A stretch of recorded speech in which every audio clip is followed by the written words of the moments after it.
From bear sanctuaries to cliff edges, these 5 couples pushed boundaries in the name of passion and adventure. Here are the most shocking and preventable deaths where devotion, obsession, and split-second decisions turned fatal. It was October 6, 2003, deep inside Alaska's Katmai National Park, a place where the wind carries the scent of cold rain and the presence of grizzly bears is never far from sight. By that point in the season, most visitors had long cleared out. Only the animals remained, hungrier, more aggressive, and fiercely territorial as winter approached. Yet 2 campers still occupied a small site near an area that locals called the Grizzly Maze. They were 46-year-old Timothy Treadwell and his girlfriend, 37-year-old Amy Huguenard. Timothy, a former bartender from Long Island, had spent 13 summers living among Katmai's bears. To him, they weren't wildlife. They were companions. He filmed them, spoke to them, even named them. Over the years, he built a reputation as someone who claimed a special connection to these massive predators. People described him as passionate and unpredictable. But to Timothy, this was his life's purpose. His girlfriend Amy admired his dedication, but those close to her said she carried quiet hesitation. She believed in his mission, yet she understood the danger more than he did. Even so, she joined him on repeated expeditions, hoping his experience would be enough to keep them safe. That year, they made a risky choice. Instead of leaving at the end of summer, they stayed into October, when the bear's behavior shifts dramatically. Food grows scarce, competition intensifies, and tolerance for humans evaporates. Rangers had warned Timothy for years about this exact period, but he dismissed the advice, convinced the bears knew him. The night of the attack, a large male grizzly, estimated around 1,000 pounds, approached their camp. No one knows what triggered the encounter, but the evidence suggests the bear was starving. The only camera in the tent was on, but the lens cap remained in place. What it captured instead was 6 minutes of audio.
Chaotic, heartbreaking, and impossible to forget. A man's voice, Timothy's, can be heard first, shouting, "I'm getting killed." There's the sound of violent movement, then Amy screaming his name, begging him to play dead as she tries to fight the bear off. Multiple witnesses later described this recording as one of the most disturbing pieces of evidence ever logged in a wildlife fatality case. The bear attacks, pauses, returns again. The struggle rises and falls like waves. Amy's voice shifts from panic to desperation, then disappears entirely. The following afternoon, the pilot who was scheduled to pick them up arrived. Instead of them showing up, he saw a massive bear pacing near the campsite and no sign of the couple. He then immediately alerted rangers. When the investigative team arrived, they discovered the remains scattered across the brush, evidence of a violent encounter in the grim aftermath of scavenging behavior. 2 bears, including the large male, were later killed after refusing to leave the area. The official report was unsparing. Rangers concluded that Timothy's deep belief in his bond with the bears had created a false sense of safety. He had camped too close to feeding grounds, stayed too late in the season, and ignored repeated warnings from staff and experts. Amy, according to investigators, was likely aware of the risks but chose to follow his lead. In the month that followed, the public wrestled with the story. Perhaps Timothy was a visionary conservationist or a reckless thrill-seeker whose choices doomed both himself and the woman who trusted him. Till today, people see the tragedy as devotion taken too far. But almost everyone agrees on one thing: the wilderness you see does not bend to human emotion. Katmai's bears remain powerful, unpredictable, and indifferent, reminding us that passion without caution can carry consequences no one can outrun. Mount Aspiring National Park in New Zealand is one of those places that looks almost unreal. Glacial valleys, ridgelines carved by centuries of ice, and alpine routes that attract hikers from all over the world. But beauty and danger share the same trail here. Cascade Saddle, in particular, has a reputation that locals know well. Stunning views layered over slopes that can turn fatal in seconds. In January 2005, that reputation collided with the story of two travelers, Donald Derry and Helen McClemens, an adventurous Irish couple looking for nothing more than a peaceful alpine crossing. Donald, a 29-year-old doctor, and Helen, a 26-year-old teacher, were on a backpacking trip through New Zealand. By all accounts, they were experienced, excited, and deeply connected. The morning of the accident, they reached the top of Cascade Saddle, a moment Helen later described as almost spiritual. She remembered feeling suspended between heaven and earth, with sunlight breaking across the ridge. It was one of those summit highs hikers chase. Minutes later, it turned into a nightmare.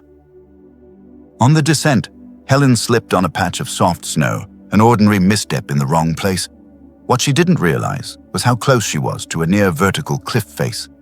She began sliding faster than she could stop, her speed increasing as the slope steepened. In that moment, Donald saw the danger before she did. Without hesitation, he threw himself across the slope, trying to intercept her, to slow her down, to do anything a partner does when instinct overrides fear. But gravity won.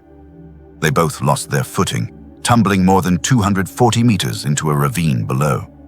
The impact was catastrophic. Donald died almost immediately, pinned beneath rocks. Helen survived, but barely. Her pelvis shattered, her head badly injured, trapped on a narrow ledge with no way out. Their location, steep, slick, exposed, made reaching her a logistical nightmare. Nearby, there was another climbers, Eric Bradshaw and Christine Ryan, who witnessed the fall, acted instantly.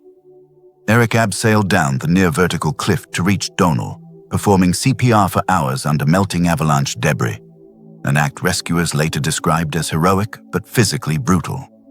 Christine stayed above to coordinate calls for help. When rescue teams arrived, they faced the same hazards that took Donald and nearly killed Helen.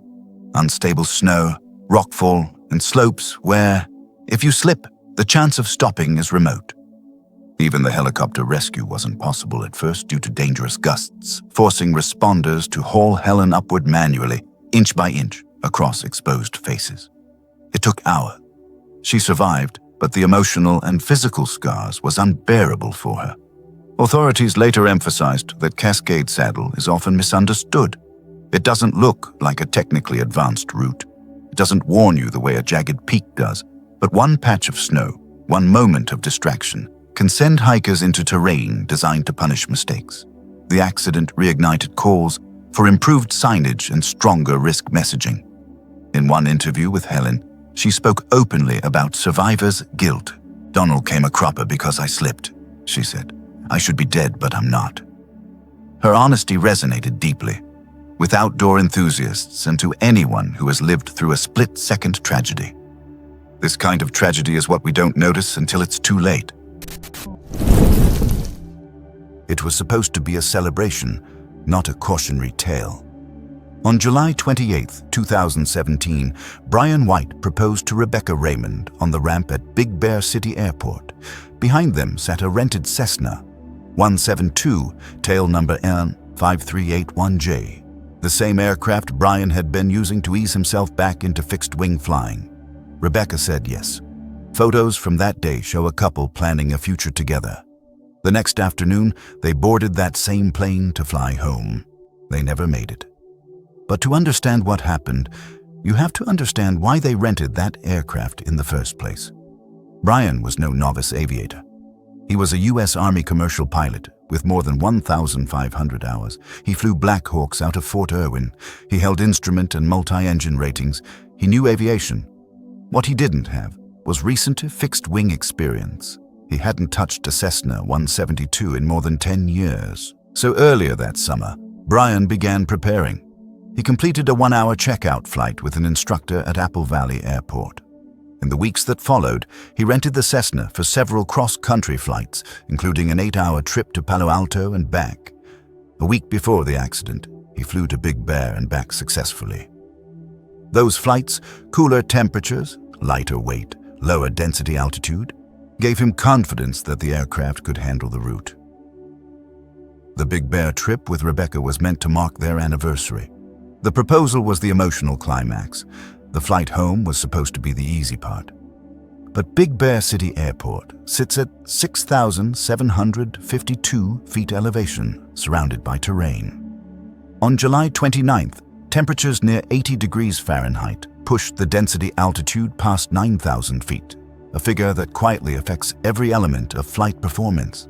Engines lose power, propellers lose thrust, wings lose lift, and climb rates can drop by half. Around 2 p.m., Brian and Rebecca boarded the Cessna and departed runway 26. Surveillance cameras captured the takeoff roll. The aircraft lifted off smoothly, but climbed too slowly. Witnesses said it appeared anemic, barely clearing obstacles. The NTSB later uncovered why. The mixture control, critical for performance at altitude, was found in the full rich position. At sea level, full rich is correct. At 9,000-foot density altitude, it floods the engine with fuel, choking combustion and slashing available power. A high-altitude takeoff requires aggressively leaning the mixture. Brian, trained primarily in helicopters that self-compensate for altitude, missed this step. As the Cessna struggled, Brian likely recognized the power loss and pulled back to gain altitude, a natural helicopter instinct, but a dangerous fixed-wing response. Pulling back without enough power raises the angle of attack beyond the wing's limits. This made the aircraft stalled.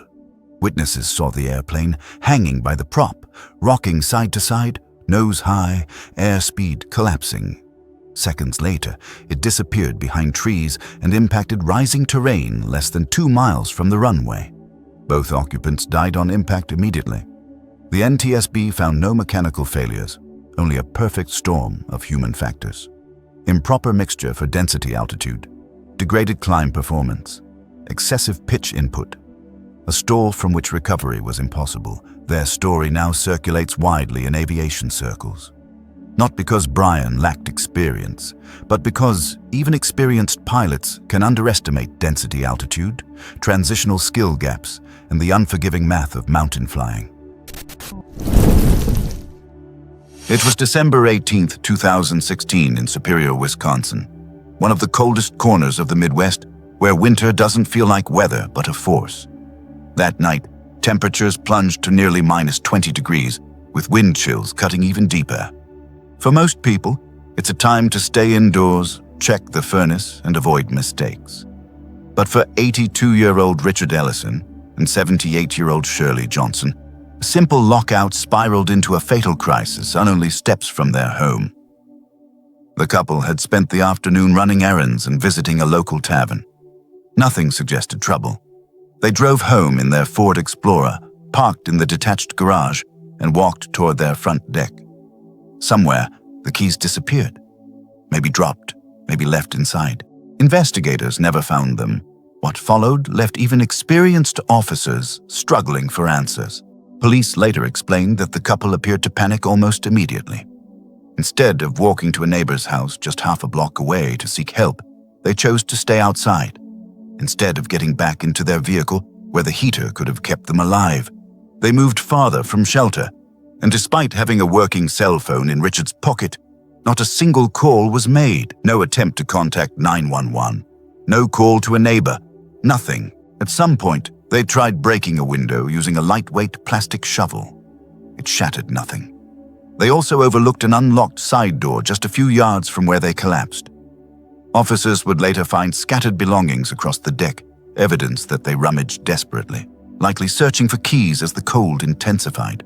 How long they stayed outside is unknown. They were last seen alive Sunday.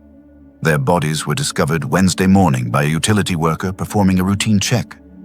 He noticed two figures lying on the front deck under partially covered items and immediately called authorities. Autopsy findings confirmed hypothermia. No trauma or signs of a struggle. Nothing to suggest foul play. Toxicology showed no intoxication. This was nothing but a textbook exposure death, one that experts say is rare for Superior, despite its punishing winters. But the details raised troubling questions. Why didn't they call for help? Why didn't they get back in the car? Why didn't they walk the short distance to a neighbor? Investigators considered cognitive decline, medication effects, or confusion brought on by rapidly dropping body temperatures. Hypothermia is known to cloud judgment, triggering disorientation and impaired decision-making. Within minutes, the brain begins shutting down non-essential functions. People become irrational, even unaware of obvious solutions. In a sparsely populated rural area like Butler Park, isolation meant that unless someone asked for help, no one would know something was wrong. This is nothing but a tragic chain of missed opportunities. A cell phone capable of calling emergency services went unused. A vehicle capable of providing heat sat untouched. A neighbor capable of helping remained unaware. And an unlocked door just steps away remained closed. The case was closed as an accident. But till today, nobody really knows what happened in those final hours. Panic, confusion, or something else. Vacation photos rarely show the dangers behind the resort walls. But in June 2023, a luxury Hyatt property in Baja California became the center of a tragedy that exposed how invisible hazards and ignored warnings can turn a dream trip into a fatal event.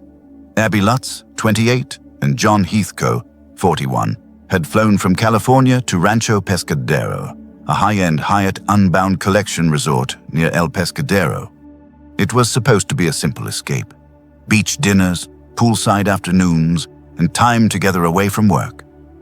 Friends described Abby as vibrant and compassionate, while John was supportive, grounded, and deeply protective of the people he loved. Nothing about their arrival hinted at danger. Their symptoms began innocently enough. After a meal of tacos and guacamole, both felt nauseous and weak. Classic signs of food poisoning, they thought. Abby messaged her father, explaining they were sick but managing. They went to a nearby hospital where they received IV fluids and were discharged with reassurances. No one suspected what was actually happening, about carbon monoxide that was already in their bloodstream. So, when they returned to their room, the gas exposure continued unnoticed. The carbon monoxide has no smell, no taste, and no warning signs without an alarm. It binds to hemoglobin, cutting off oxygen, causing confusion, dizziness, and eventually unconsciousness. By the time they lay down to rest, the gas had reached lethal levels. On June 13th, local authorities responding to an emergency call entered the room and found Abby lying on the bed.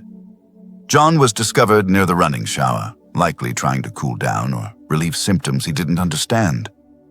Both were unresponsive. Even the paramedics felt the effects instantly. Dizziness, weakness, nausea. To the extent of two first responders, later required hospitalization themselves. That detail alone confirmed how toxic the room had become. Investigators soon uncovered a disturbing pattern. Rancho Pescadero had opened just months earlier, advertising rooms between $675 and $1,500 per night. But behind the luxury veneer, employees later reported that carbon monoxide detectors had been sounding alarms regularly. But instead of investigating, management allegedly turned the alarms off, treating them as a nuisance that bothered guests. There had been complaints of strange smells. complaints of symptoms consistent with CO exposure, all dismissed. Faulty ventilation around the resort's pool and hot tub areas allowed carbon monoxide to accumulate and drift into guest rooms. In Abby and John's case, disabled detectors and improper venting created a sealed environment of toxic air. The Mexican Attorney General's office listed the cause as intoxication by substance to be determined, but all signs pointed to carbon monoxide. The public reaction was immediate and furious. How could a newly built luxury resort ignore repeated alarms? How were detectors allowed to be turned off at all? And how many warning signs were missed before 2 people died? Families of both victims began pushing for national and international safety reforms. Mandatory, functioning CO detectors in every hotel room, transparency about past safety issues, and strict maintenance protocols. In the US, lawmakers renewed calls for federal legislation requiring carbon monoxide monitors in all lodging facilities, something still not universally enforced. For many, the most haunting testimonies came from the paramedics who nearly collapsed during the rescue. Their symptoms removed any remaining doubt. The room itself was a deadly chamber,